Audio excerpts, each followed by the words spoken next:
सुफियान सौरी रदी अल्लाह ताला एक जनाजे को देखते हैं जिसमें एक छोटी 8 साल की बच्ची जनाजे में पीछे पीछे चल रही थी। उसके बाप का जनाजा था, वो रोती हुई जा रही थी और क्या कह रही थी कि बाबा जान, आज हमारे घर पर कैसी बड़ी मुसीबत आ गई, आप हमको छोड़कर चले गए।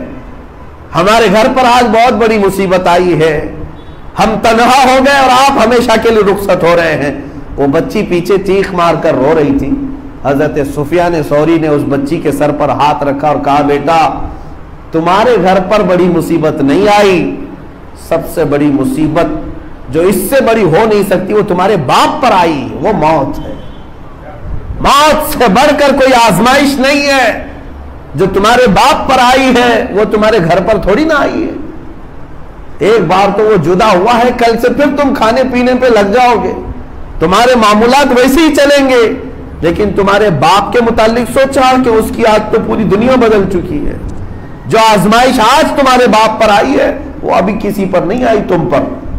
मौत से बढ़कर कोई आजमाइश नहीं। फिर दूसरे दिन हिकायत में लिखा है कि दफन हो गया वो शख्स।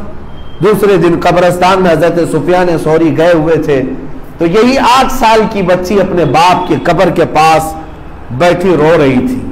8 साल की बच्ची थी, अपने बाप को कब्र में याद करते हुए रो रही थी कि बाबा जान आप बीमार थे, मैं दवाइयां लाकर आपको दिया करती, आप उठ नहीं सकते मैं बिस्तर झाड़ दिया करती, मैं आपको शाल ओढ़ा दिया करती, आपको पानी और खाना मैं पेश कर दिया करती।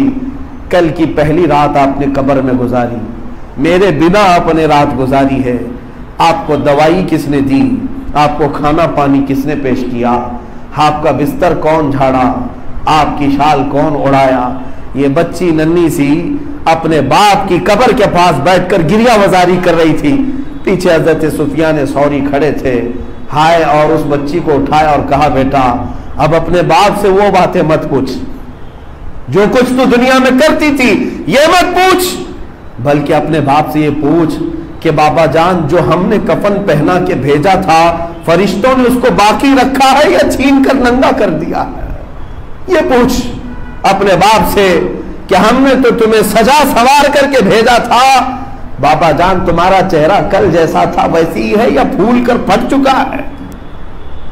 अपने बाप से ये पूछ कि हमने तुम्हें नहला धुला करके भेजा था, उसी तरह कब्र में मौजूद हो या हर जगह से नजासत निकल चुकी है।